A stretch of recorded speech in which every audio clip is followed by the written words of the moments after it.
어린 시절 현해탄 건너 제주를 생각했다. 고향 제주. 그가 한몸 누울 이부자리. 그는 지난 76년 서울 생활을 청산하고 제주로 내려온 때 이미 모든 현실적인 계산을 털어버린 터였다.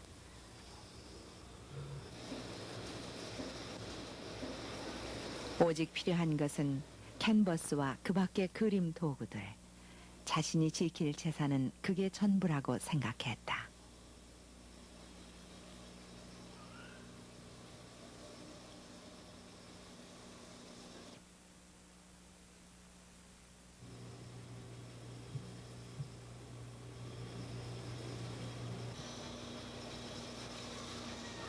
제주에서의 생활은 언제나 혼자라는 외로움과 이에 대한 두려움, 캔버스에 그런 자신을 새겨 넣으며 스스로 자기 연민에 빠지지 말자고 다짐하곤 했다.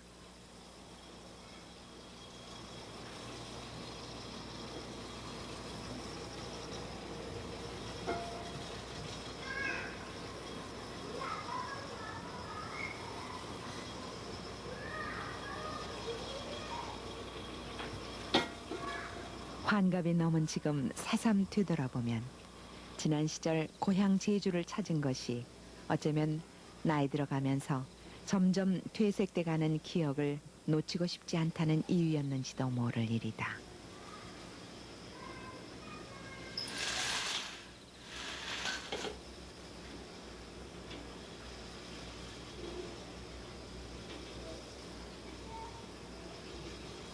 사람은 나이가 들수록 추억에 산다는 말이 있지 않은가.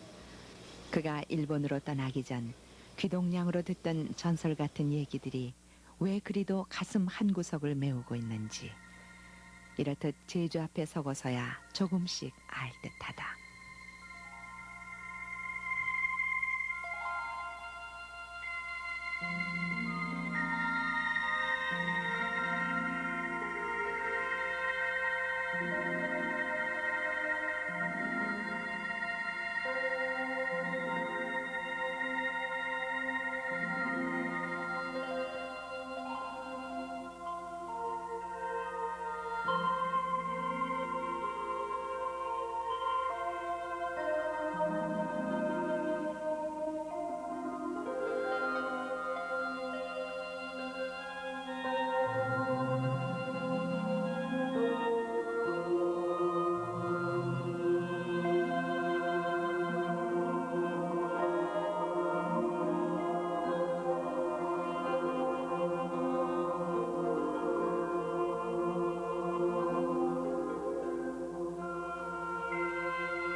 그의 그림은 황색 하나의 톤으로 이어진다.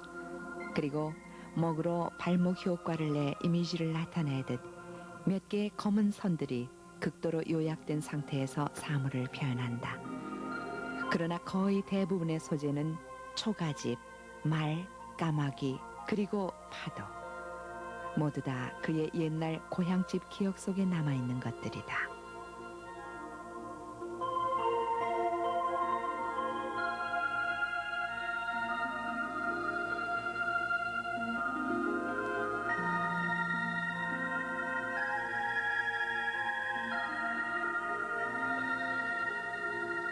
그가 고향을 떠난 것은 7살. 가족 모두가 떠난 이민이었다. 비록 당시 조센징이란 소리를 듣는 한국인이었지만 성격은 매우 활달해 거침이 없었다. 그러나 어느 날 씨름을 하다 다리를 다쳤다. 아마 그가 그림에 관심을 갖게 된 것이 이맘때쯤이 아닌가 싶다. 1942년 그는 오사카 미술학교에 입학했고 본격적인 화가로서의 길을 걷게 된다. 해방이 되던 해 그는 아테네 프랑세스 브록과에 입학한다. 그는 그곳에서 프랑스 미술에 관심을 기울였다. 그리고 일본으로 돌아와 23살의 최연소 나이로 일본의 권위 있는 관전인 광풍회전에서 최고상을 수상하게 된다. 그가 당시 그렸던 그림은 프랑스 인상파의 영향이 짙은 것들이었다.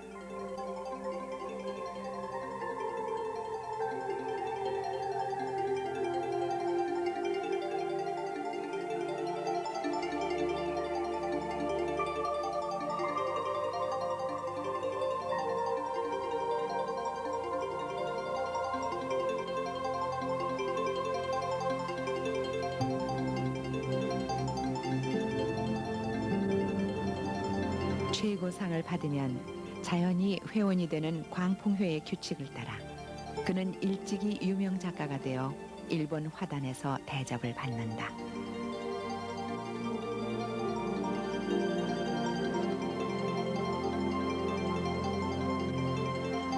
세 차례의 개인전과 각종 전시회에 참여해 이름을 날리던 그가 어느 날 돌연 귀국을 결심한다. 그것이 1957년. 그의 화가로서의 자질과 더불어 스승이자 일본 화단에서도 영향력이 큰 테라우치 만지로 선생의 추천서는 낯선 고국 화단에서도 화가로서의 길을 순탄하게 했다.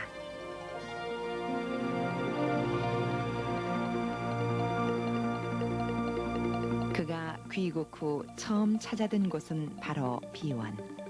그는 세필의 풍경화를 그렸다. 조선징으로 일본 화단에 서기까지 겪었던 고독을 고궁과 한국의 자연을 그리며 달래고 싶었던 것이다.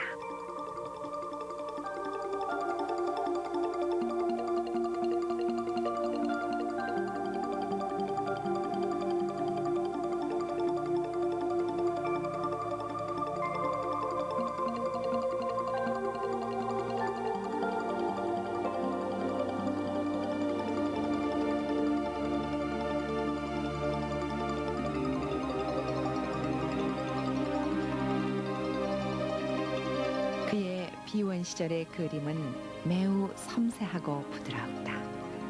긴 세월, 타국에서 간직한 그리움이 화필 곳곳에 배어 있었던 것일까.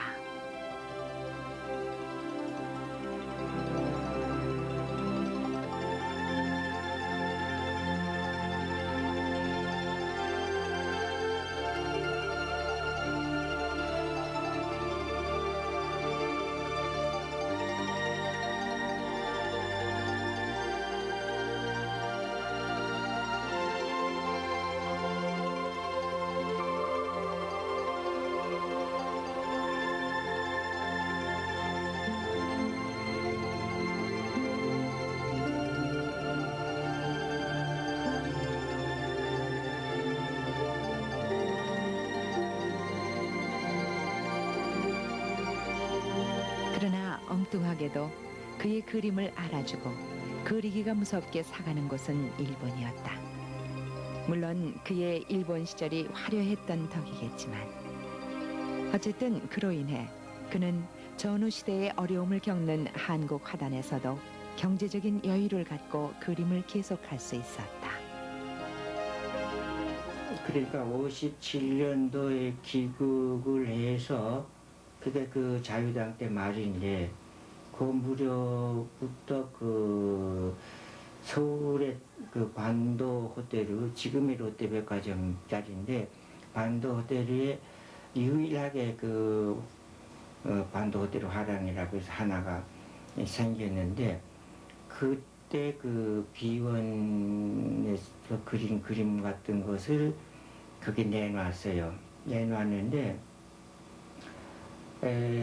뭐 얼마 안 가서 그 무렵에는 그 원로 뭐 대가들이 호당 5만 원 그런 게 했는데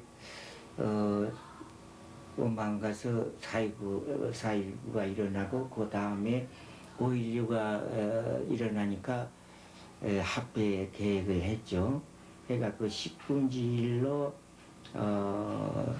그 돈이 가치가 달라졌는데 그러니까 그 호당 5,000원 원로들이 그때 우리들 월급이 한 5, 6만 원 받았으니까 뭐 10호짜리 하나가 한 달 월급 정도 호당 5,000원이니까 한 달 월급 정도 이제 받았을 때,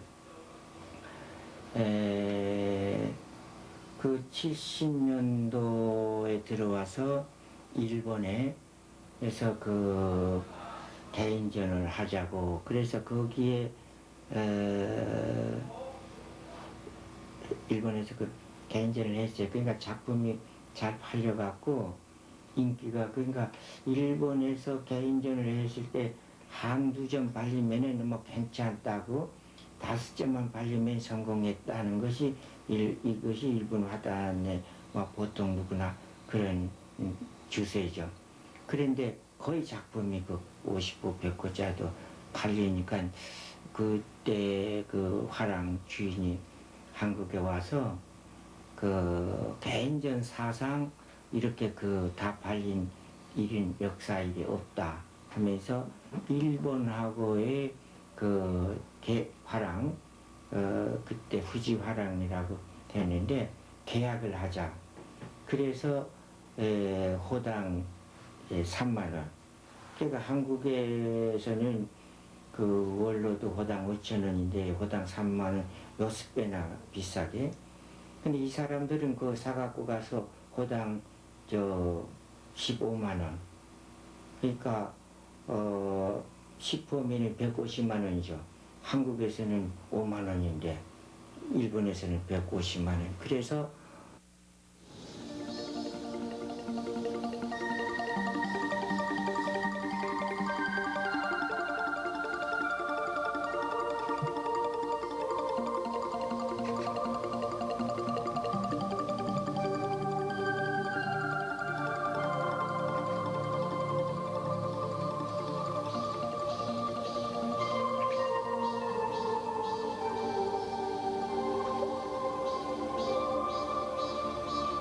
비원 시절은 화려했지만 그래도 그 속에서 뭔가 채워지지 않은 듯한 갈증, 그것이었다. 귀국하고 고국에서 붓을 잡으면 일본 시절 내내 가져왔던 가슴 속의 그리움이 풀려나가리라던 그의 생각은 결국 오산이었던 셈이다.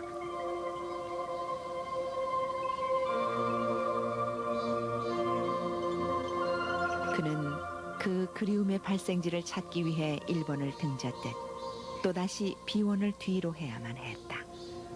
그만큼 그에게 있어 그리움의 실체를 찾는 것은 매우 중요한 일이었다.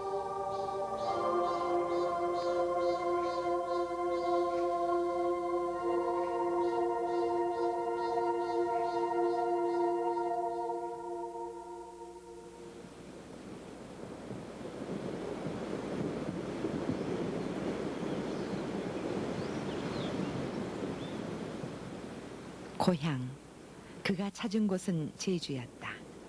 비로소 막힌 숨이 서서히 풀려나오고 막연하게나마 꿈속을 헤매듯 떠오르던 이미지가 살아나기 시작했다. 그리고 비로소 화가라는 자신의 예술 행위에 반문하고 고민하는 진지함이 깊어지기 시작했다. 바다 앞에 서면 그는 많은 상념에 사로잡힌다. 그것은 캔버스에 대한 끊임없는 욕망이다. 거기에 그가 고향에 대해 갖고 있던 애정과 추억으로 인한 상상력이 조화를 이룬다. 제주가 가진 아름다움, 고향이 가진 색깔. 그것은 결국 변시지 자신의 색깔이고 자신의 미적 관심이었다. 그러나 막상 붓으로 옮긴 제주는 좀처럼 실체를 드러내지 않았다. 제주 시절 초기 그가 그린 그림들은 소재만 제주일 뿐 비원 시절의 풍경화와 다를 바가 없었다.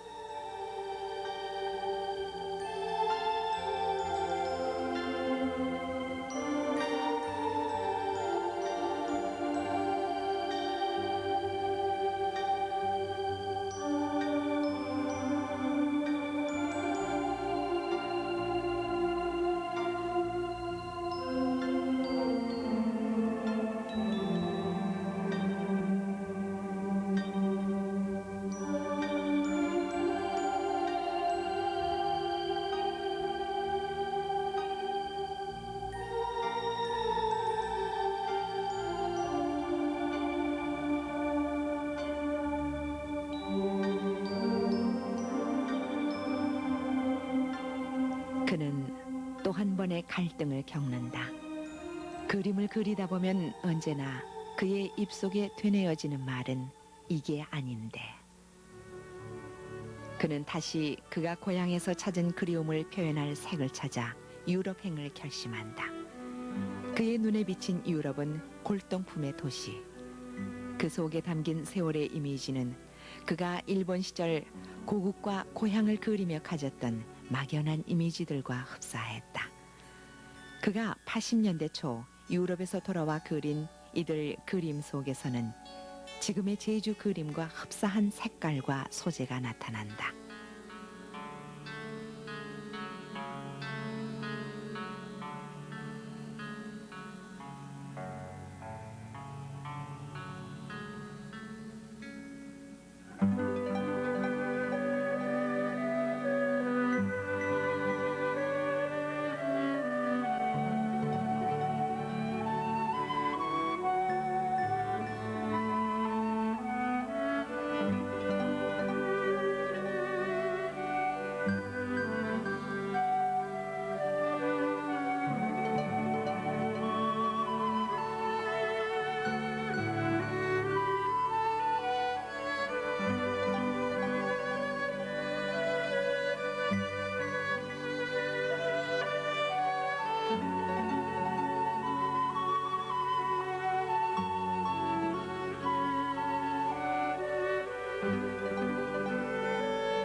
그는 80년대부터 제주풍의 변시지 그림 세계를 만들어 나갔다.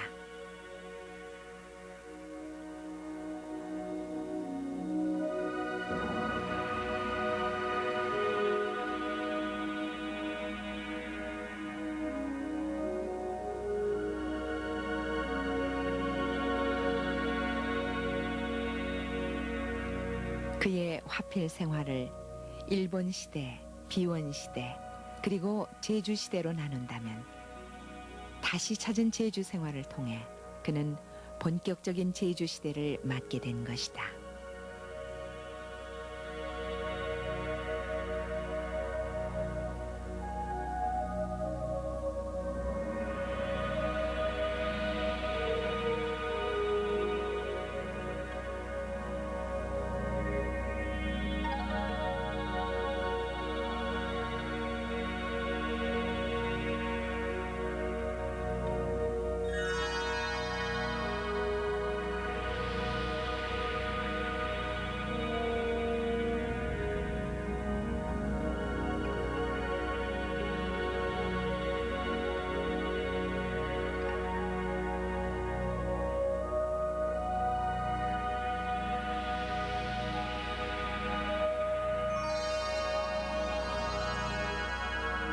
그는 점차 자기 그림에 대한 자신을 갖게 됐다. 그리고 이어서 다양한 소재를 실험해 나갔다.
작업이 계속될수록 그는 자기의 그림에서 일정한 패턴을 발견한다.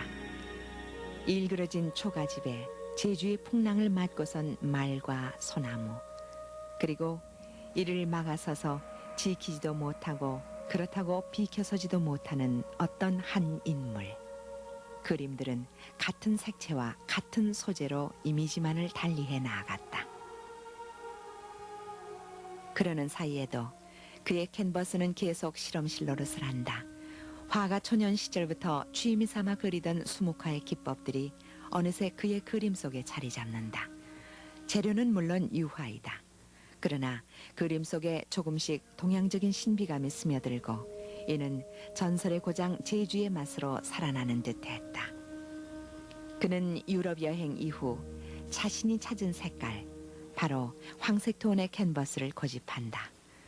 그의 팔레트는 다른 서양 화가들의 어지러운 그것과는 달리 아주 단순하게, 그러나 다른 사람은 흉내낼 수 없는 변시지의 색깔 하나만이 무채색들과 존재한다. 현재 그는 무채색을 포함해서 모두 3가지의 색상을 쓰고 있다. 이를 통해 그가 얻고 싶은 것은 이미지. 이를 위해 그는 무채색에도 의존하지 않는 한 가지 색으로 가슴 속에 담긴 제주와 그 속에서의 자기 삶을 그리고 싶다. 한 가지 색상의 그림 속에서 10,000가지의 영상을 이미지로 만들고 전달하고픈 것이다. 그의 그림 속엔 지금껏 지내온 자신의 시간이 담겨 있다. 갈등의 시간들. 따라서 이를 그리는 그의 얼굴엔 자신의 갈등을 마주보며 작품을 끝내야만 하는 고통이 역력하다. 그러나 이 고통이 그림 속에서 해결돼야만 한다는 게 또한 그가 붓을 놓지 못하는 이유 중 하나이다.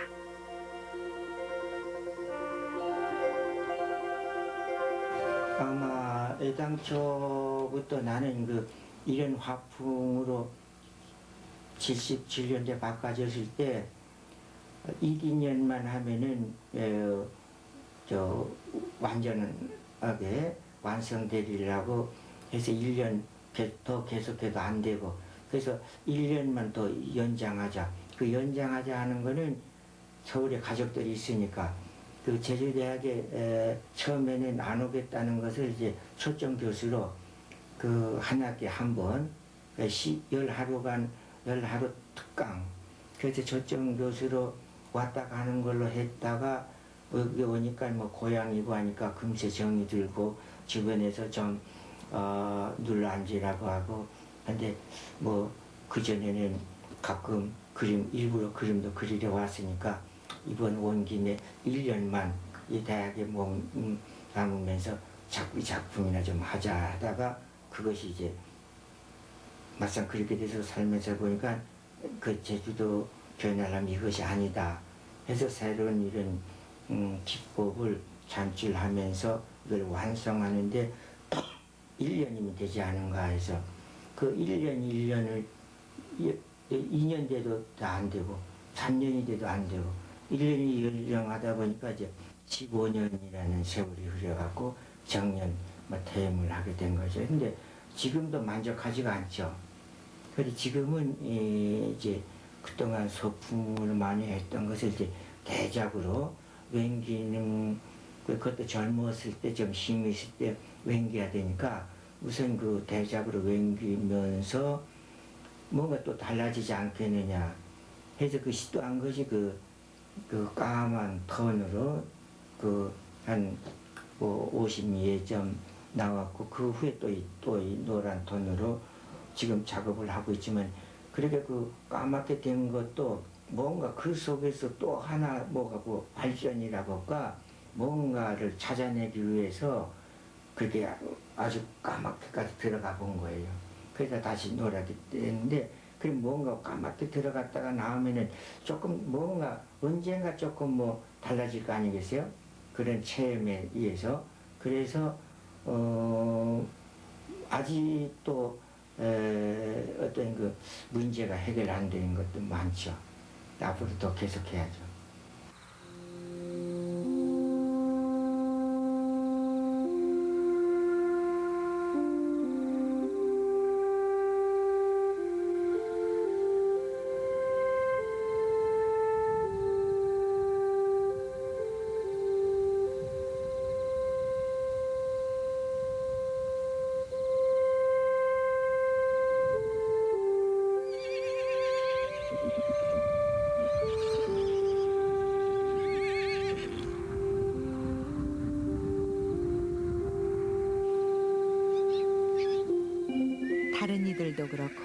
스스로도 자신의 그림을 이미지라 생각한다. 극도로 상징성을 띤 추상의 세계에 가깝다는 뜻이다. 그러나 그가 작업에 임하는 방법은 매우 사실적인 스케치부터 시작한다.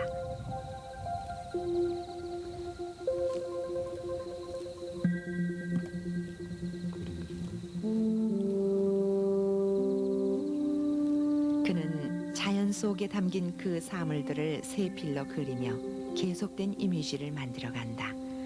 그것이 그가 생각하는 예술인 셈이다.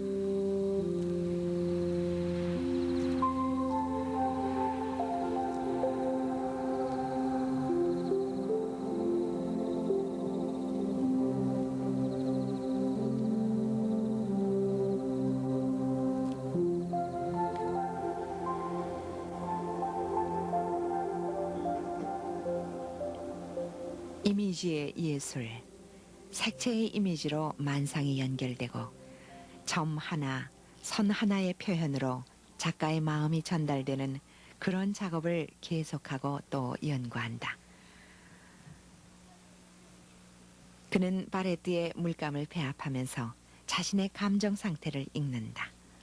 때론 블랙톤으로, 때론 황갈색으로.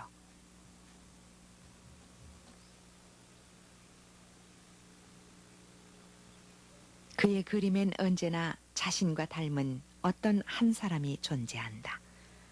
그러나 요즘 그의 캔버스 속엔 자기 대신 다른 인물이 등장하기도 한다. 점차 자유로워지는 화면을 보면서 자신의 요즘 생활을 생각해 본다. 이제 사소한 일에는 무관심해졌다. 또한 그 어떤 것도 눈에 거슬리는 일이 없다. 그저 담담할 뿐이다. 나이가 드는 탓일까? 가족들의 반대에도 무릅쓰고 외롭게 버텨온 제주의 생활이 어느 틈엔가 그를 참선하는 스님같이 마음을 가라앉혀 놓은 셈이다.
그의 가장 대표적인 제주시대 작품은 풍파 시리즈.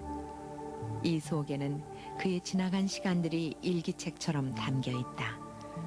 언제나 그렇듯 겉으로 드러나는 것은 그 자체가 제주고 풍물이다.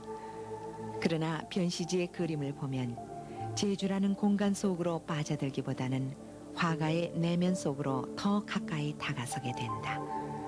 그것은 삶에 대한 갈등, 대상들의 움직임, 붓의 흐름 등을 통해 그는 15년간의 일기를 캔버스에 담아온 것이다.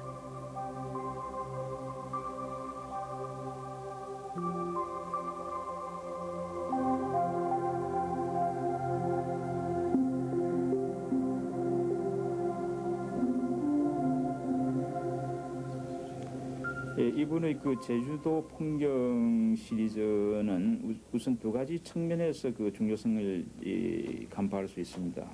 첫째는 기법적인 면인데, 되게 이분이 사용하고 있는 그 기법이라고 하는 것은 역시 서양화 재료를 사용하고 있으면서도 그게 나타나는 효과는 마치 우리 어떤 전통적인 장판지와 같은 그런 그 누른 바탕을 우선 만들고 그 위에다가 거의 색채가 가미되지 않는 이 모필로서 그어지는 마치 어떤 수목화를 연상시키는 그런 독특한 어떤 방법을 구사하고 있는 점입니다.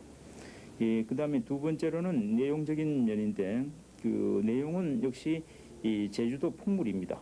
그 초가집이 나오고 또 바다가 나오고 그 칠은 그 암석 제주도 특유한 그 암석이 나오고 또 그게 조랑말이 나오고 해녀가 등장하고 하루방이 등장하는 이런 그 누구나 이분의 그림을 보면 아 이거는 제주도 풍물이구나 제주도 풍경이구나 하는 것을 간파할 수 있는 그런 내용들로 일관되어 있다는 점.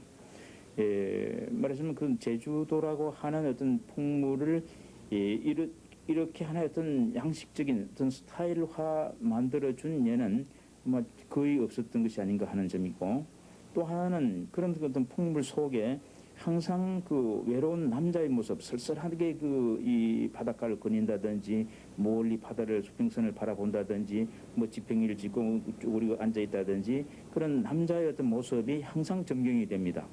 이거는 그는 제주도 풍경 속에 자신의 어떤 모습, 하나의 어떤 자화상이라고도 볼 수 있는데, 그러니까 제주도라고 하는 그 독특한 어떤 풍토 속에 자신이 있는, 그러니까 제주도라고 하는 어떤 배경 속에 자기 이야기를 하고 있는 것 같은 그런 점에서 그 내용적인 측면에서도 대단히 단순한 어떤 풍물기가 아니라 단순한 제주도 풍경이 아니라 이 자전적인 어떤 요소가 강한 제주 풍경, 제주 풍물 뭐 이렇게 볼 수 있는 것이 이분의 예술의 한 독특한 일면이라고 볼 수 있습니다.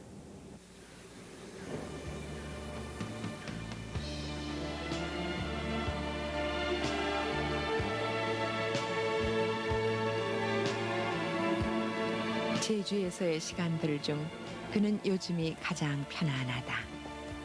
예전 같으면 눈에 띄는 모든 게 그림의 소재 같고 그걸 캔버스에 옮기며 그 속에 자신을 담아넣고자 씨름했었다. 그러나 그는 요즘 대상은 그저 대상이라는 객관적인 시각을 갖게 됐다. 그러다 보니 매일 보던 제주의 그 모든 게 새롭게 보이고 신이 만든 자연의 아름다움에 감탄할 때가 많다.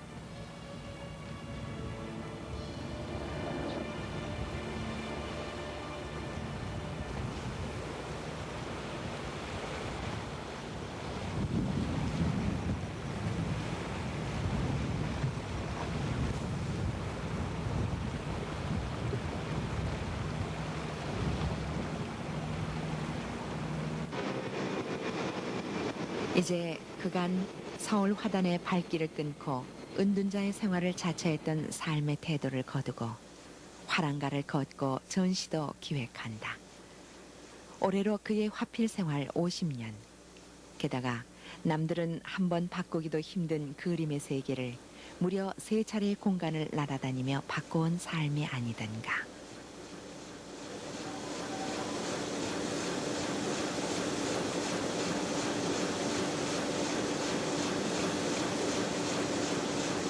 처음에 3월달에 저희가 전시를 했었고 그래서 후반기에 저희가 이제 같이 선생님이랑 선생님을 모시고 기획전을 할 예정으로 이제 제가 기획을 잡았는데 그래서 이번에 그 선생님 보니까 저번에 그 근작 중에서요 블랙톤이 많이 깔린 작품. 그는 올해 가을 지난 봄에 이어 두 번째 개인전을 준비 중이다. 주로 블랙톤의 제주 그림을 중심으로 지난 15년간 혼자서 그려온 화필 자서전을 선보일 생각이다. 그것이 이제 뭐 작년에서부터 금년에 걸쳐서 그 어두운 톤을 했고, 그 주로 91년부터 금년까지 주로 네. 작품이잖아요. 그래서 그거 한 50여 예. 하나의 그 연구.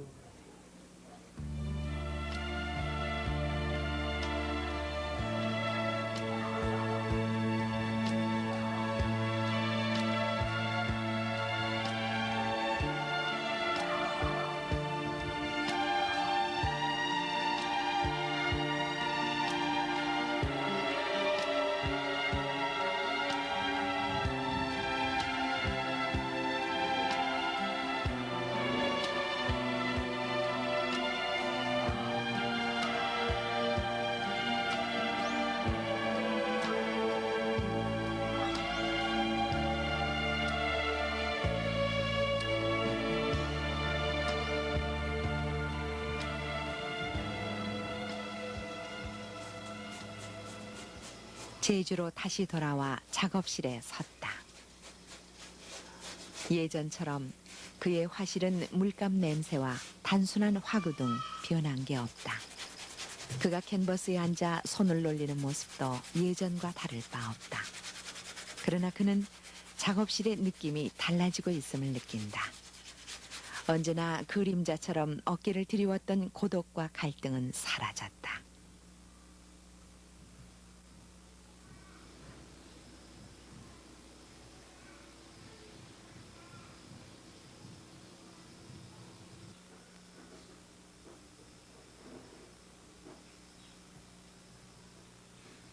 단지 한 완숙한 노화가로서 작품에 최선을 다하려는 순수한 작업 열기만이 가득하다.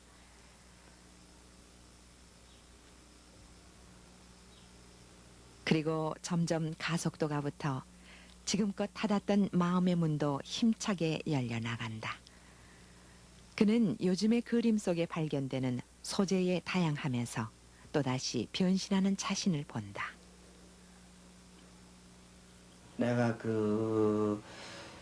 미술학교 들어간 때, 그때 그 작품 50호 농가라는 것부터, 그것이 42년도 작품인데, 거기서부터 현재 92년도까지 그 작품들을 모아서, 그러니까 그 화업 50년이라는 그런 테마로 지금 화집을 찍고 있고, 근데 그거는 내 생에 그린 거 이제 한 50년 생에 얼마만큼 그 변모했는가,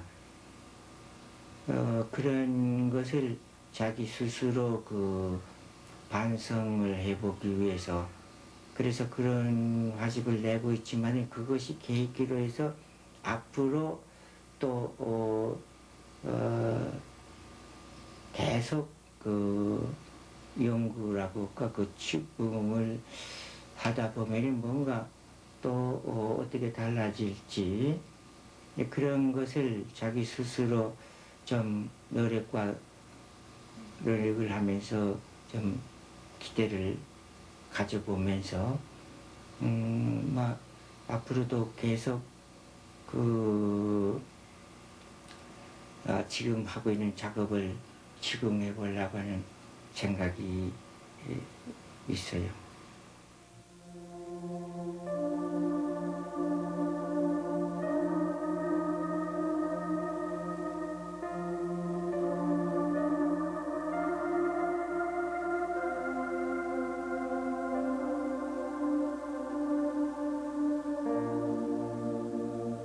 요즘 그가 칠하는 물감 속에는 노란 원색의 비율이 높아지고 있다. 밝아진 제주풍의 그림들. 물론 그 속의 대상들은 아직도 제 모습 속에 갇혀 있다.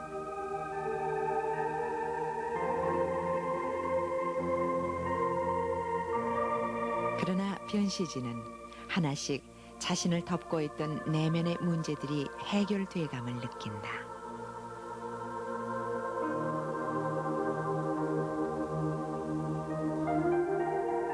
그리고 그것이 보다 완숙한 시각으로 고향 제주의 모습을 볼 수 있으리라 기대한다.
너는 누구인가?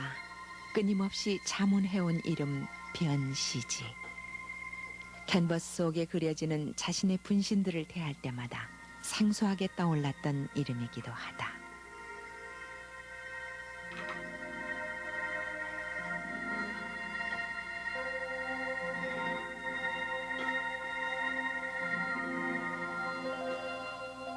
그러나 화업 50년을 맞은 이제 그는 자신 있게 이름을 가슴에 새긴다.